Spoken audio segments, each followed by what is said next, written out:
Logie. Chair, and I rise to speak in this part one of the misnamed Children Hardship Bill. And this part of the bill does several things. One, it lowers the age of which parents are required to seek work, and from the time their children are 3, and it requires parents to look for 20 hours a week work rather than the current 15.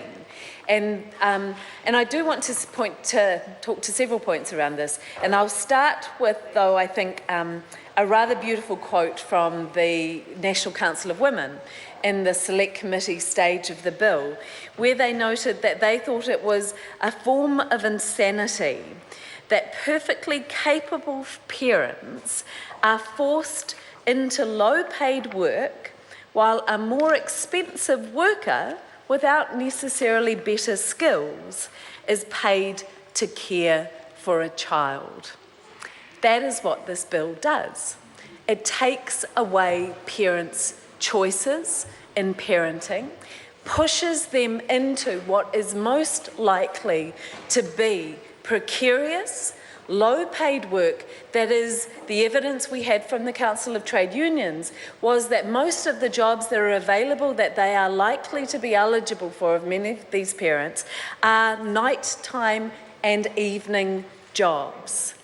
So we are removing parents from their ability to parent and forcing them into unstable jobs that actually lowers their chances of increasing their education to get to a point of being more likely to be in a higher paid job with better conditions that may offer them and their children better life opportunities.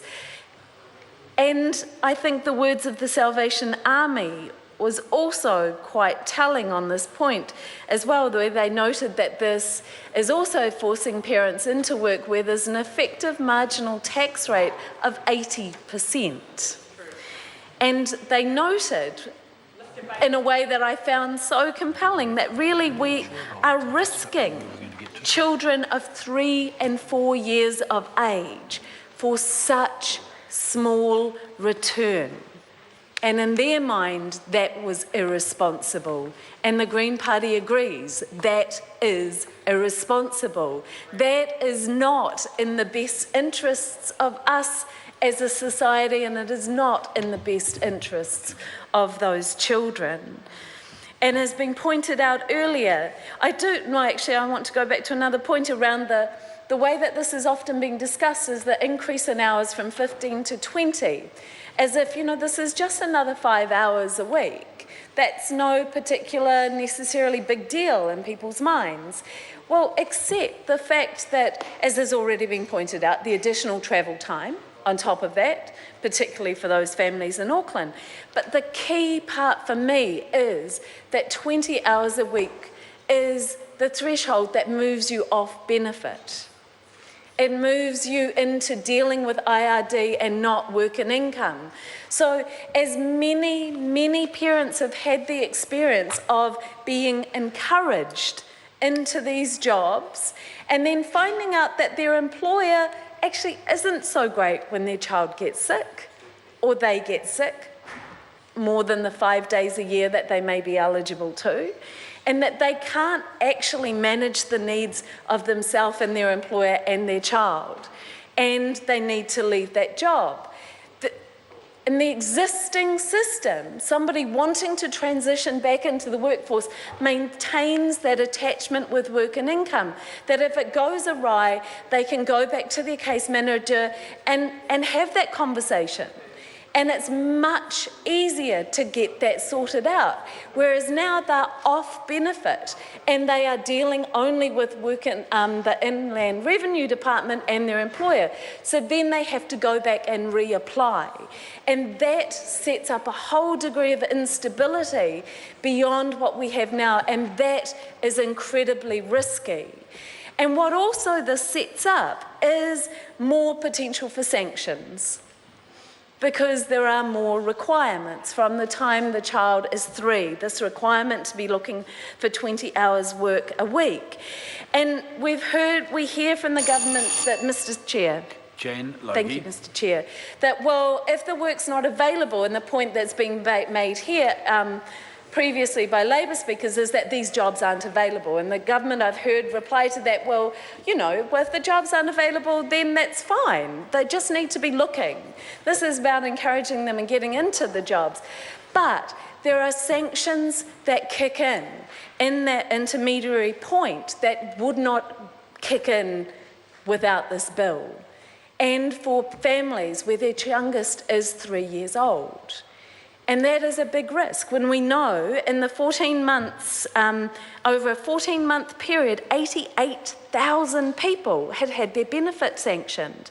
And that was 44,000 children in this country had had their family's income cut by half because of sanctions put in place by this kind of legislation.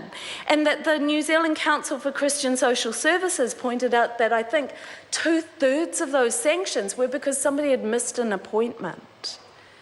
And we know that sometimes that's happening because somebody's bus is late.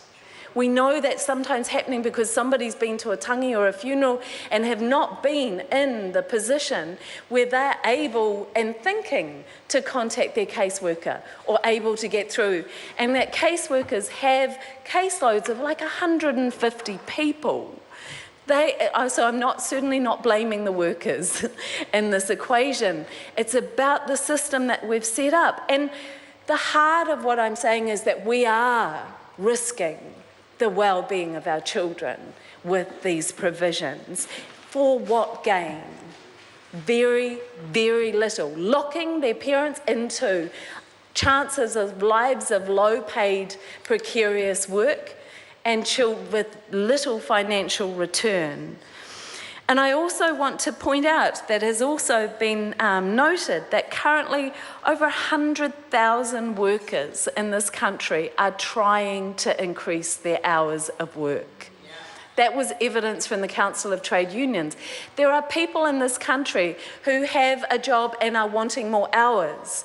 Do we really, really believe that parenting is so valueless that we should take the choice of parents away on how to parent to be able to push them into that environment and to take away the chances of other workers who are trying to increase their hours by saying, well, you know, these parents, they should be doing that more than the other workers, even when they could be parenting.